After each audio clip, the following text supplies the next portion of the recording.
We dig our grave with our teeth. हम अपने ही दांतों से अपनी कब्र खोदे जा रहे हैं और ये वाक्य जितना आज रिलेवेंट है इससे पहले कभी भी नहीं था।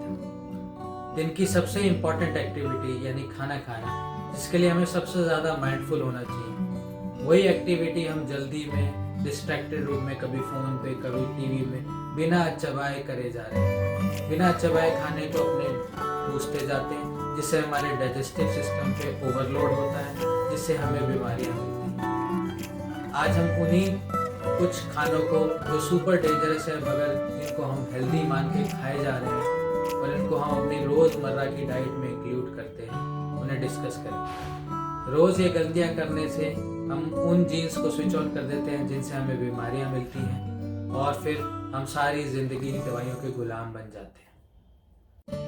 हो सकता है आप इनमें से कई फूड आइटम्स को लेके मुझसे सहमत ना हो, मुझसे अग्री ना करें, क्योंकि हम कई सदियों से इनको हेल्दी मान के खाए जा रहे हैं। मगर आपके इस डिसएग्रीमेंट की वजह से ही तो आज 80 करोड़ भारतीय लाइफस्टाइल डिजीज से ग्रस्त हैं और दवाइयाँ खाए जा रहे हैं। आप मानेंगे नहीं, 30% से ज़्यादा खुद डॉक्टर्स या तो शुगर या बीपी या कोलेस्ट्रॉल कम करने की दवाइयाँ लेते हैं। सबसे पहला खतरनाक फूड आइटम की लिस्ट में है दूध और डेयरी प्रोडक्ट्स। दूध इंसान के पीने के लिए बना ही नहीं है। ये उस बछड़े के लिए है जिसका पैदा होते ही वजन 30 किलो होता है और 6 महीने के अंदर उसका वजन 130 से 150 किलो होता है। तो दूध पी के आप अपना वजन कम कर लेंगे ये तो भूल ही जाइए। दूध में कुछ तत्व पाए जाते हैं, ये तब बात कर रहे हैं जब दूध प्योर है। उसमें IGF-1 यानी insulin like growth factor 1, bovine leukaemia virus जिसके अवशेष इवन पास्चराइज्ड दूध प्रोडक्ट में भी पाए जाते हैं, मीथियोनिन और कुछ स्टेरॉइड हार्मोन्स जिनकी वजह से कैंसर बहुत ज़्यादा कॉमन होता था। स्पेशली इसका रोल पाया गया ब्रेस्ट कैंसर में, ल्यूकेमिया में, ओवेरियन कैंसर में और प्रोस्टेट कैंसर में। IGF-1 और मीथियोनिन हमें मेटाबॉलिक सिंड्रोम्स में डाल देते हैं, इंसुलिन रेजिस्टेंट, डायबिटीज़, मोटापा, कोलेस्ट्रॉल, हार्ट डिजीज, इस तरह की बीमारियां हमें दूध के अधिक सेवन से या रोज़ाना सेवन से हो सकती हैं। और जूनोटिक डिजीजेज जैसे साल्मोनेला, ई कोलाई और ट्यूबरकुलोसिस तो हमें जानवरों से मिलती ही है विरासत में। FSSAI की स्टडी के दौरान ये पाया गया कि 78% दूध के सैंपल्स फेल हो गए, यानी कि उनमें मिलावट पाई गई। तो सोचिए, मिलावट की जाती है यूरिया से, डिटर्जेंट से और कैंसर कॉजिंग केमिकल से। तो ऑलमोस्ट हम अपने बच्चों को यही दूध पिला रहे हैं और आप समझ सकते हैं क्यों 35% दिल्ली के बच्चे ओबीस हैं और 50% ओवरवेट हैं। ये कुछ स्टडीज भी पब्लिश हुई थी इसी बारे में, स्टेरॉइड हार्मोन्स, मीथियोनिन, IGF-1 और एंटीबॉडीज की मात्रा से हमें ये कैंसर को प्रोन करता है। लिस्ट में नंबर 2 पे है ब्रेकफास्ट सीरियल, जिसको हम कॉर्नफ्लेक्स, व्हीट फ्लेक्स या ओट मील्स के नाम पे रोज नाश्ते में खुद भी खा रहे हैं और अपने बच्चों को भी दे रहे हैं। इन सब में रिफाइंड फ्लोर होता है जिसका हाई ग्लाइसेमिक इंडेक्स होता है, जो आपकी इंसुलिन स्पाइक करता है और रोज खाने से आपको शुगर के लिए प्रोन कर देता है। इसमें केमिकल्स होते हैं, आर्टिफिशियल फ्लेवर्स होते हैं, आर्टिफिशियल स्वीटनर्स होते हैं जो आपको अगेन मोटापे, फैटी लिवर और ओबेसिटी जैसी बीमारियों के लिए और हार्ट डिजीज के खतरे को बढ़ा देते हैं। ये एक नेचुरल खाना ही नहीं है, शरीर इस खाने को पचाने के लिए बना ही नहीं है। ये एक हाईली प्रोसेस्ड फूड है जिसमें आटे को रिफाइन किया जाता है, चाहे कॉर्न हो, चाहे व्हीट हो, चाहे ओट हो। उसके बाद उसको घोला जाता है पानी के साथ, फ्लेवरिंग एजेंट्स के साथ, कलरिंग एजेंट्स के साथ, कोकोआ के साथ। उसके बाद बहुत हाई टेम्परेचर पे उसको पकाया जाता है, जिससे बचे खुचे न्यूट्रिएंट्स भी उसमें ख़त्म हो जाते हैं और उसको फिर शेप दी जाती है। और इसकी एडवर्टाइजमेंट हमारे बच्चों की तरफ फोकस की जाती है और बहुत सारे फॉल्स क्लेम जो बहुत सारे बॉलीवुड सेलिब्रिटीज़ आपको आपके बताते हैं कि अगर हम ये नाश्ता करें तो हम पतले हो जाएं, ये हो जाए। वो अपनी असलियत जो वो खाना खाते हैं वो तो आपको बताते ही नहीं, और हम बेवकूफ़ों की तरह हम इसको रोज़ अपनी बीमारियों का इजाफा करने के लिए खाए जाते हैं। It's a bowl of diabetes which you serve to your children daily in the morning. List में नंबर 3 पे है ब्रेड, चाहे वो वाइट ब्रेड हो या ब्राउन ब्रेड हो, एंड बेकरी प्रोडक्ट जैसे पेस्ट्रीज, डोनट्स, पैटीज, क्रॉसियंट्स एटसेट्रा। इनके मेन इंग्रेडिएंट्स में रिफाइंड फ्लोर यानी मैदा होता है, जिसमें खुद का कोई न्यूट्रिशन बचा ही नहीं होता, वो इतना प्रोसेस हो चुका होता है। उसका हाई ग्लाइसेमिक इंडेक्स होता है, जो एकदम से आपकी बॉडी में कार्बोहाइड्रेट्स और ग्लूकोज की मात्रा बढ़ाता है, जिससे आप बार बार रोज खाने से इन्फ्लेमेशन, फिर इंसुलिन रेजिस्टेंस और फिर डायबिटीज को प्रॉब्लम होती है। इसमें फाइबर की मात्रा ना के समान होती है, तो इससे आपको constipation, acidity, migraine, metabolism sluggishness और मोटापा जैसी बीमारी होती है। और फिर फ्लेवरिंग एजेंट्स के लिए इसमें बहुत सारे केमिकल्स भी डाले जाते हैं, जिससे ये प्रिजर्व रहे, ब्रेड जल्दी खराब हो। आजकल बहुत मानना है कि ब्राउन ब्रेड वाइट ब्रेड से ज़्यादा हेल्दी है, ब्राउन ब्रेड रोटी के समान है। आप अगर ध्यान से देखेंगे तो ब्राउन ब्रेड और वाइट ब्रेड में कोई बहुत बेसिक फर्क नहीं है। इवन ब्राउन ब्रेड में भी 60% मैदा ही है। आप ये खुद जाके किसी भी ब्रेड के लेवल पे चेक कर सकते हैं। नंबर 4 पे है fruit juices, specially packed juices. सारी कंपनीज आपको बोलती हैं इनमें कोई प्रिजर्वेटिव नहीं है, ये नेचुरल फ्रूट जूस हैं और ये सेहत के लिए अच्छे हैं। फ्रूट जूस इसका नाम है और फ्रूट इसमें सिर्फ 12 से 15% है। बाकी fruit juice concentrate, artificial sweetener जो शुगर से 200 से 1500 गुना तक ज़्यादा स्वीट है, आर्टिफिशियल फ्लेवर्स, कलर्स एटसेट्रा इसमें बहुत सारे मिलाए हैं। ये आपको शुगर के लिए, मोटापे के लिए, फैटी लिवर के लिए, कोलेस्ट्रॉल के लिए, बहुत सारी बीमारियों के लिए आपको प्रॉब्लम करता है। ये इन्हीं के किसी कंपनी ब्रांड के लेबल पे खुद लिखा है, ये मैं नहीं कह रहा, इन्हीं के इंग्रेडिएंट्स ये बता रहे हैं कि फ्रूट जूस की मात्रा सिर्फ 13%। नंबर 5 पे है meat and eggs. Dairy products की तरह ही इनमें bovine leukaemia virus, steroids, methionine, IGF-1 और एंटीबायोटिक्स की मात्रा ज़्यादा पाई जाती है, और ये आपको कैंसर, हार्ट डिजीज, मोटापा, डायबिटीज़, फैटी लिवर, कोलेस्ट्रॉल के लिए ज़रूर प्रोन करता है। उसके अलावा जूनोटिक डिजीज जिसने 2 साल से सारी दुनिया को बंद कर दिया, यानी कोविड-19 और कई तरह की बीमारियां जैसे SARS, swine flu, avian flu, ये भी जानवरों से ही इंसानों तक लाई जाती है। और वर्ल्ड हंगर, जिसके लिए आज बहुत चिंतित है UN, वर्ल्ड हंगर का सबसे बड़ा कारण मीट ईटिंग है।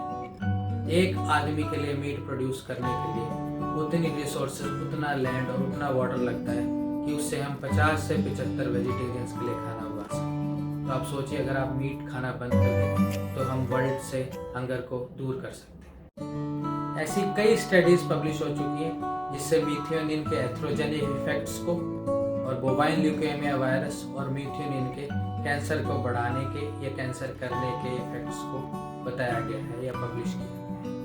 2 तरीके से खाना इंसान को मार सकता है, या तो खाने में पॉइजन हो जाए, जैसे पॉइजनस मशरूम, फिश, पॉइजनस शराब, या कुछ ऐसे फूड एडल्ट्रेंट्स हो जाएं जिससे पॉइजनिंग हो जाए जो इंसान को इमीडिएटली मार दे, जो लीथल हो, या फिर जो बीमारियां या जो खाने स्लोली इंसान को मारे, जो स्लो पॉइजन की तरह काम करे, जो महीनों और सालों में इंसान को मारे।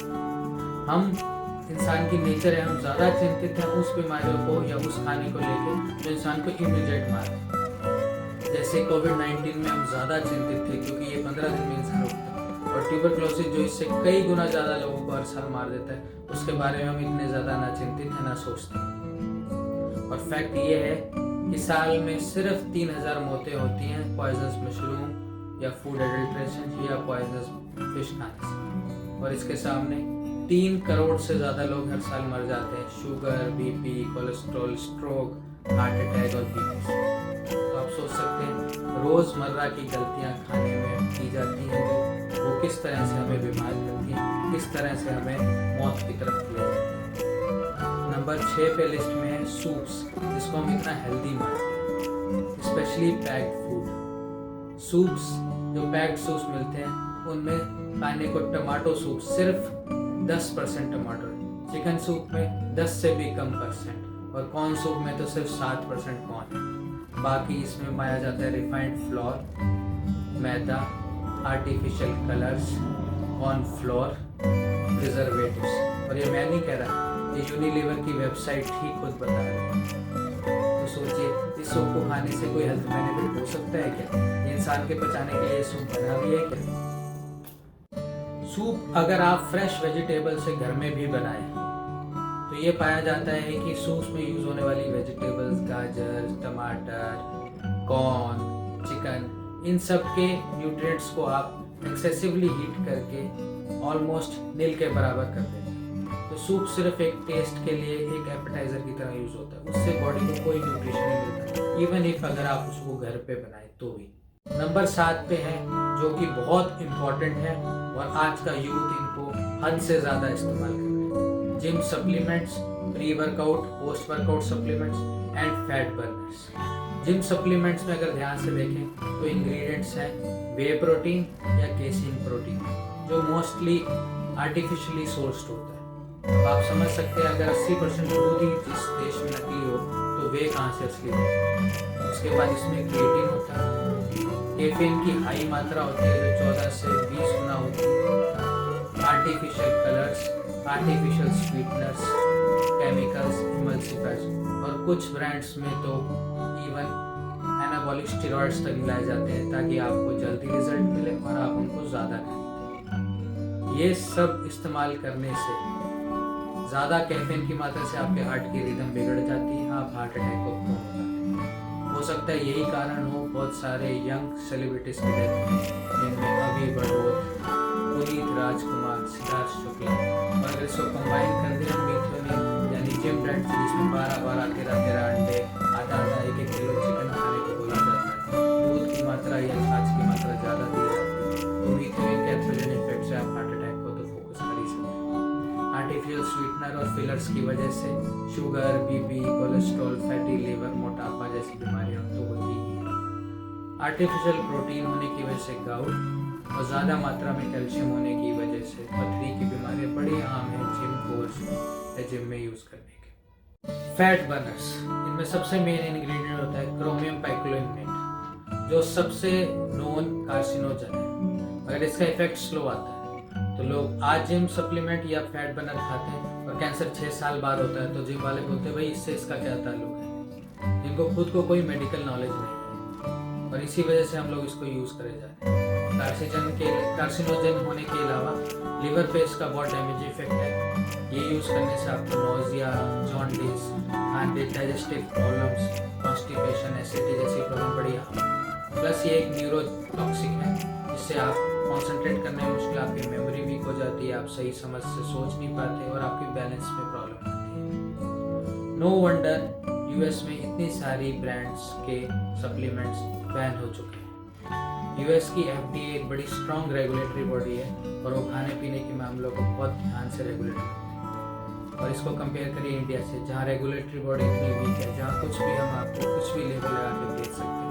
तो अब कितना नकली जिम सप्लीमेंट बेचा जा रहा है और इससे कितने कई गुना ज़्यादा साइड इफेक्ट्स या बॉडी पे हार्मफुल इफेक्ट्स हो सकते हैं। जो भी आप खाएं, जो भी अपने मुंह में डालें, जो सोच समझ कर खाएं, माइंडफुल होकर खाएं, ध्यान रख के खाएं। ये मेरा मैसेज है स्पेशली इस जनरेशन को, इसके यूथ को। नंबर 8 पर है artificial buttress.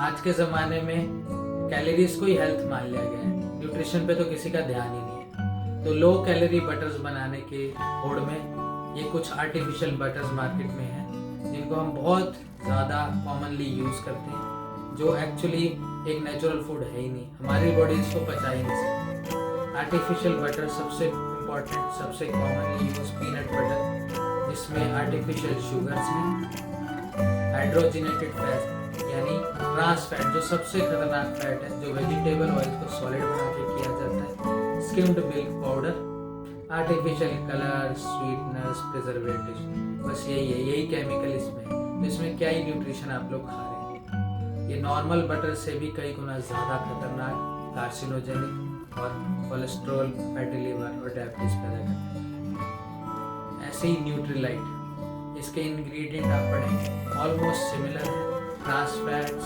emulsifiers, skimmed milk, artificial sugars, common salt, sugar, BP, cholesterol, fatty liver, मोटापे को आप इसको मिलाएंगे तो ज़रूर स्वागत करेंगे, बुलाएंगे। बीमारियों को अपने इन जैसे प्रोडक्ट्स को खरीद के आप बीमारियों को अपने घर खरीद के ला रहे हैं। नंबर 9 पे है डाइट सोडा।